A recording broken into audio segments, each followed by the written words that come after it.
Hello, हाँ बोलो। मैं जमुना बोल रही हूँ। જમના કતેનું ભચાઉથી દામજીજી બેન कौन दामजी? माफ करना कहाँ से बोल रहे हैं आप? मुंह से। हैं? मेरा मतलब है दुकान से। कहाँ से? गड़ा इलेक्ट्रॉनिक्स से।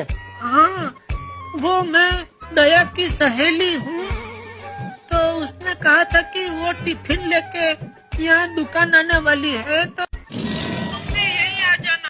तो मैं पहुँच गई, लेकिन वो अभी तक आई नहीं टिफिन लेके, तो निकल गई है घर से टिफिन लेके। ये जमुना झाड़ी मुझे पता है तू है। अब तक खाना खाने के लिए आवाज बदल के भाग तो बेवकूफ है।